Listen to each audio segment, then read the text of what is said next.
கர்த்தருடைய பரிசுத்த நாமம் மகிமைப்படுவதாக. இயேசு கிறிஸ்துவின் இனிய நாமத்தில் என்னுடைய புதிய மாதம், இந்த நல்ல மாதத்தில் உங்களுக்கு என்னுடைய அன்பின் வாழ்த்துக்களை உங்கள் ஒவ்வொருவருக்கும் சொல்லிக்கொள்ளுகிறது எனக்கு ஒரு பெரிய சந்தோஷம், மகிழ்ச்சி. 6 மாதம் முடிந்தது என்று நினைத்தோம். 7வது மாதமும் முடிக்க ஆண்டவர் நமக்கு உதவி செய்திருக்கிறார். வருஷத்தின் நடுவில் எங்களை உயிர்ப்பையும் என்று ஜெபித்தோம். 8வது மாதத்தை கர்த்தர் நமக்கு காண பண்ணியிருக்கிறார்.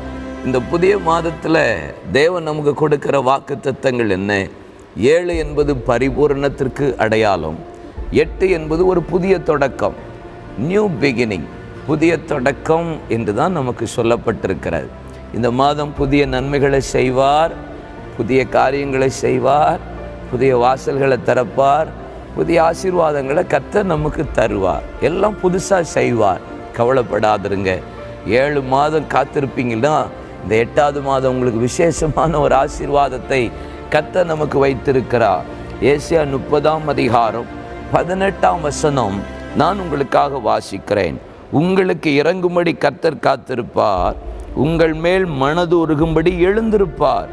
கர்த்தர் நீதி செய்கிற தேவன், அவருக்கு காத்திருக்கிற அனைவரும் பாக்கியவான்கள்.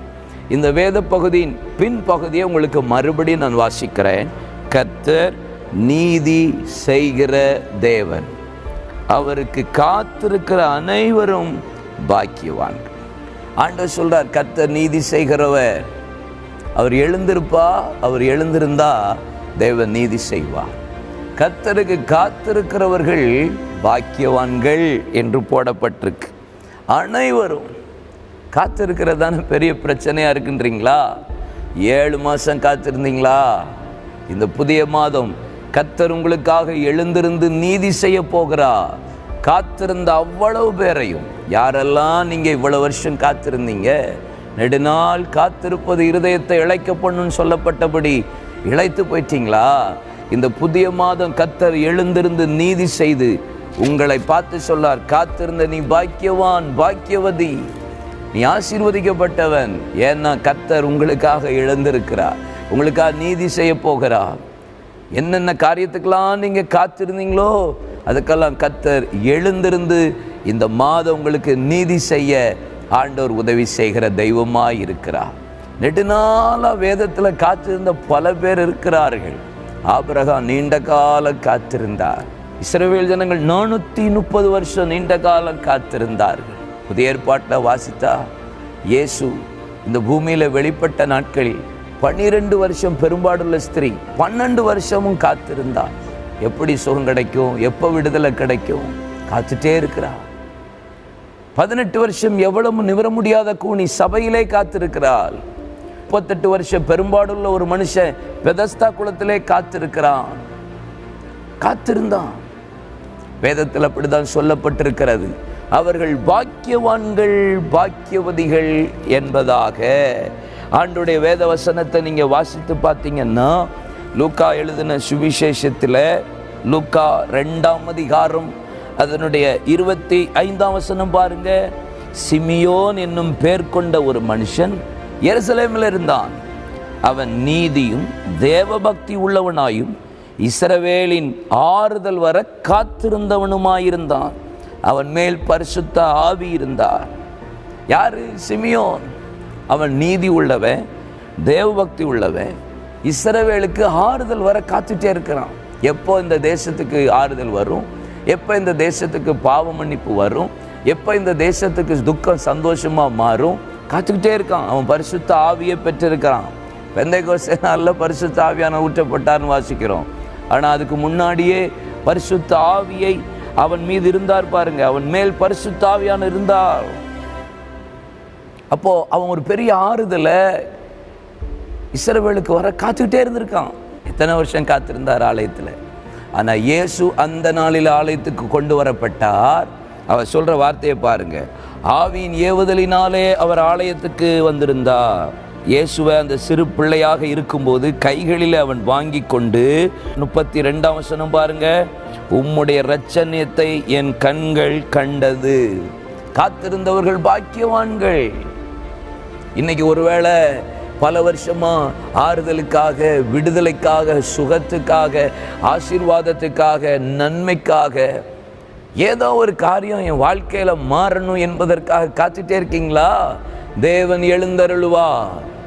கர்த்தர் உங்களுக்காக எழுந்தருளி நீதி செய்ய போகிறார். காத்திருக்கிற எல்லாரையும் பார்த்து சொல்றார், பாக்கியவான் பாக்கியவதி.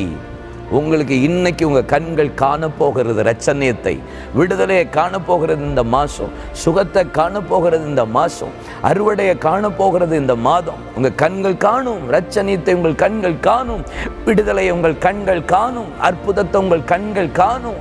உங்க காத்திரத்துல முடிய பண்ணி உங்களை கர்த்தர் ஆசீர்வதிக்கிறத உங்க கண்கள் காணும். உங்க பிள்ளைகள் ஆசீர்வாதமா இருப்பதை உங்க கண்கள் காணும். தைரியமா இருங்க. சங்கீதம் 40:1 சொல்லுகிறது, நான் கர்த்தருக்கு பொறுமையோடு காத்திருந்தேன், அவர் என்னிடமாய் சாய்வார். காத்திருக்கிற பிள்ளைகளுக்கு தான் அவர் எழுந்தருளுப்பார். காத்திருக்கிற பிள்ளைகளுக்கு தான் அவர் நீதி செய்வார். காத்திருக்கிறதுல சோர்ந்து போகாதீங்க, இன்னும் காத்திருங்க. நீங்க வெட்கப்பட்டு போவதே இல்லை.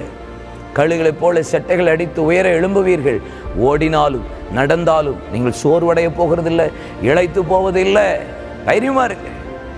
இந்த புதிய மாதத்தில் அதுதான் உங்க கண்கள் காண போகிறது. புதுசா பார்ப்பீங்க பாருங்க, எவ்ரிதிங் நியூ. இந்த ஆகஸ்ட் மாதம் அதுதான் கர்த்தர் செய்ய போகிறார். பயப்படவும் கலங்கவும் வேண்டாம். நாம் ஜெபிப்போம். தகப்பனே, இந்த புதிய ஆகஸ்ட் மாதத்தில் கர்த்தருக்கு காத்திருக்கிற பிள்ளைகளுக்காய் நீர் எழுந்தருள போகிறீர், இறங்க போகிறீர், நீதி செய்ய போகிறீர். அவர்களை பார்த்து சொல்றார், நீ பாக்கியவான் பாக்கியவதி, நீ வெட்கப்பட்டு போவதில்லை.